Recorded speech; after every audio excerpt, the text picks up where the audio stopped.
Good evening everybody. छोटों के hello, बड़ों को मेरी ओर से नमस्कार। तो आज हम आपके सामने आ रहे हैं बहुत दिनों बाद एक वीडियो लेके। तो उन सब बच्चों के दिल में, उनके घर वालों के दिल में एक छोटी सी उम्मीद जाग गई होगी, क्योंकि हिमाचल प्रदेश का जो हाई कोर्ट है, जो शिमला में है, उन्होंने जो एक नोटिफिकेशन जारी की है, उसमें उन्होंने साफ साफ लिखा हुआ है कि उनकी मतलब किस किस में वो जैसे क्लर्क का एग्ज़ाम कंडक्ट करवा रहे हैं, और उसमें पीएन का भी है, और उसमें स्टेनोग्राफर का भी है। जिसको शॉर्ट हैंड आता है वो स्टेनोग्राफर का एग्ज़ाम दे सकता है। और आपको सबको पता ही होगा कि जिसने भी स्टेनोग्राफर की तैयारी की होगी तो उनको पता है कि क्लरिकल से ऊपर ही इनका ग्रेड पे होता है, तो इनकी सैलरी ज़्यादा ही होती है। ठीक है। तो लिखा है यहाँ पे पे स्केल पे जो लेवल है 6 मिलेगा, और 25,600 से लेके 81,200 तक है इनका। ठीक है। और मैं चलो पहले ऊपर से बात करता हूँ क्लैरिकल से। आपको अगर आपको यहाँ से एग्ज़ाम अगर फील करना है तो इस जो आप देख सकते हैं कि सामने लिखा हुआ है HP high court dot nic in, इस पे आप क्लिक कर सकते हो डायरेक्ट, और आप जा सकते हो अप्लाई करने के लिए। और अप्लाई करने की जो डेट रखी है इन्होंने, कब रखी है, 30 नवंबर से जो है स्टार्ट हो चुकी है डेट।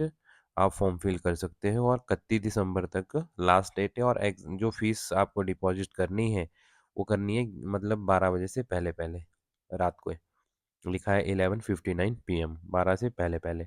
और मैं सभी से मेरा हाथ जोड़कर निवेदन है कि जो भी तैयारी कर रहा है बच्चा हाई कोर्ट की या क्लरिकल की पेपर की, जो भी तैयारी करता है, तो इतनी आपको छूट नहीं देनी है, क्योंकि आपको स्टार्टिंग में ही एग्ज़ाम को भर देना है फ्री, और आपको पेपर की तैयारी करते रहना है।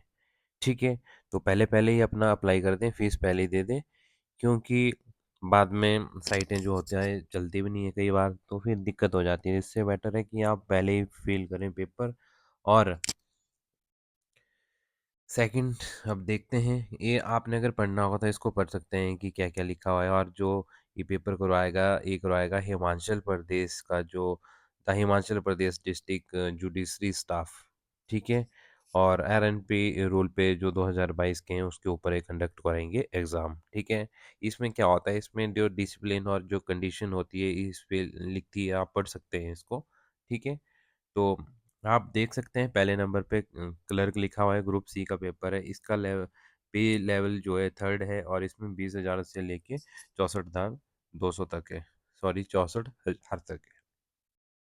इसमें जनरल वाले की टोटल वैकेंसी है 12, SC वालों की है 8, ST वालों की है 2, OBC की है 9, और EWS की है 2, और PH की है 6। तो टोटल कितनी हुई, 49।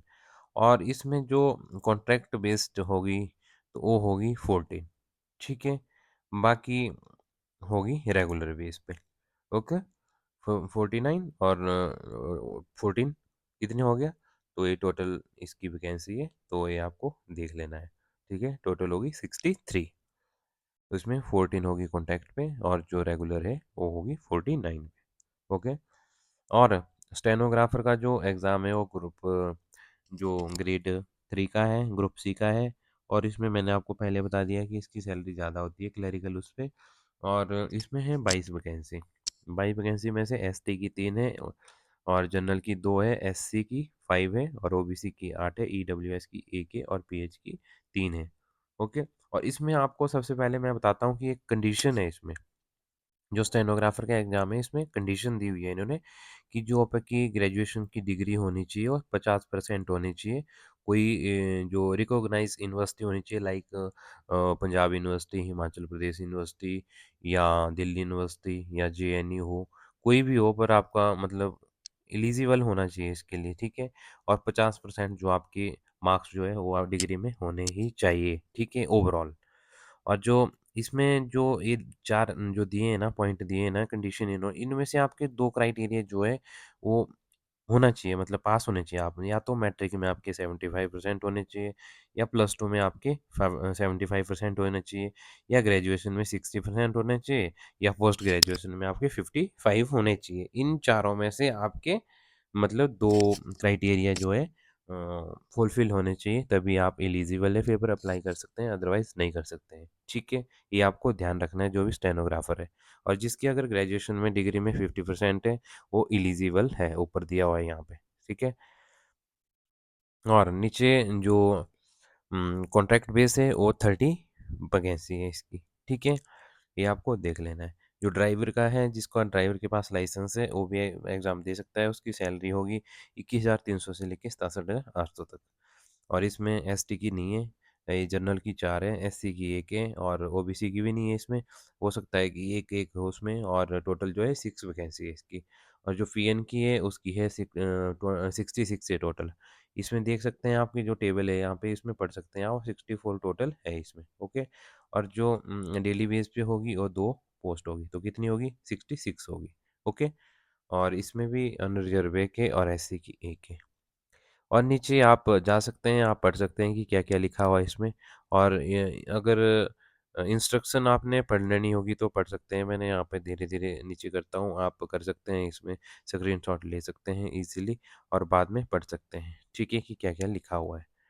और मैं सबसे पहले आपको बता देता हूँ कि जो फ़ीस है वो अनरिज़र्व कैटेगरी के लिए 347 पॉइंट, मतलब ₹348 होगी, इंक्लूडिंग जीएसटी। और जो एससी जो रिजर्व कैटेगरी है उसके लिए होगी 197.92।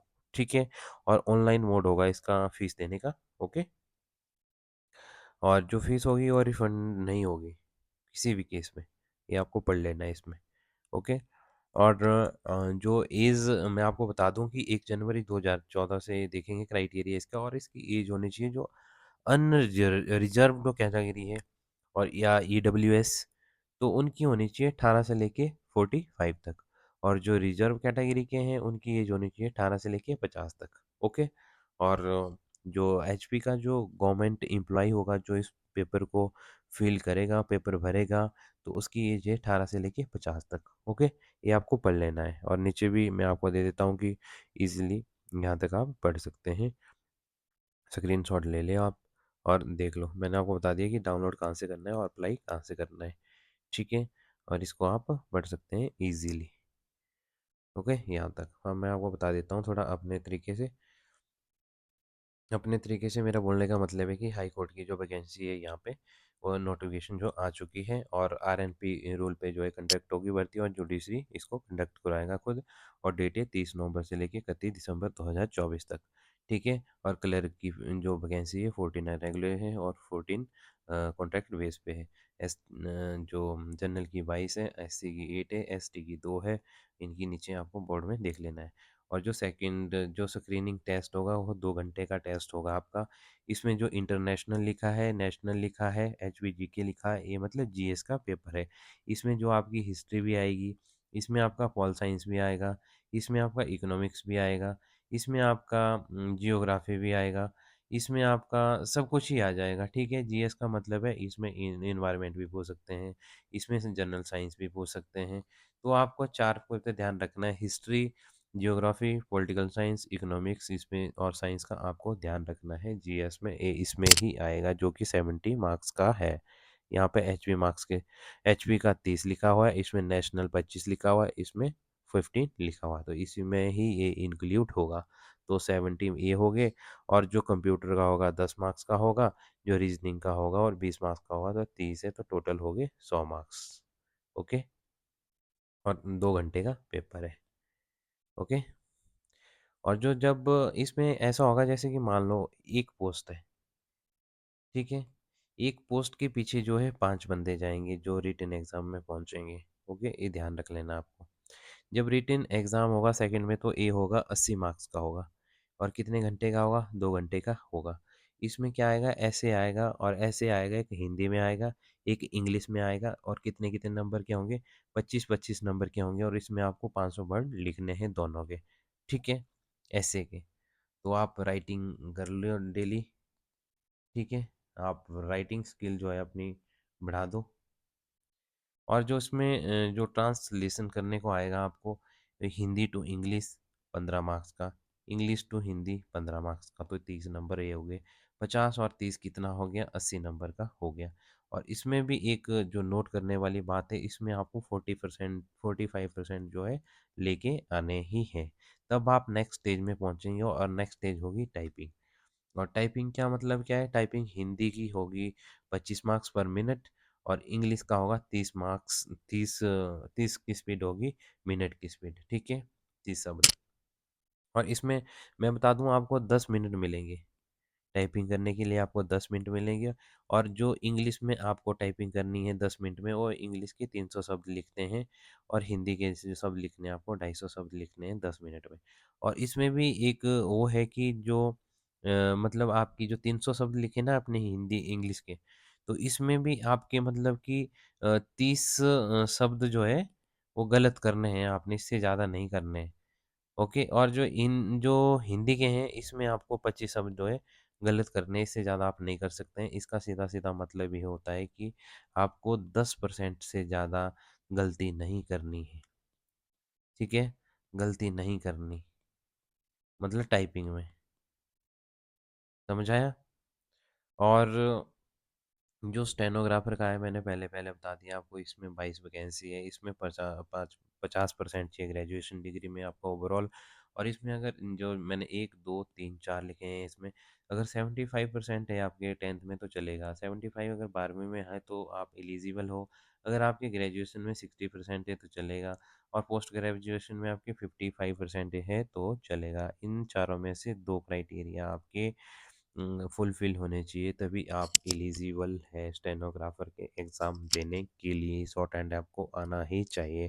फ़ीस मैंने बता दिया आपको 347 है और 197 है, मतलब ये है कि 350 रुपये जनरल के लिए और 200 रुपये रिजर्व कैटेगरी के लिए। एज मैंने बता दी 18 से लेके 45 तक जनरल की, और 18 से लेके 50 तक रिजर्व कैटेगरी की। और जो जॉब होगा पहले से ही गवर्नमेंट जॉब होगा, ठीक है, उसकी भी 18 से लेके 50 तक ही होगी। तो सबको मैंने बता दिया, मैंने सिलेबस भी बता दिया। तो thank you so much everyone, like share and comment जरूर करना।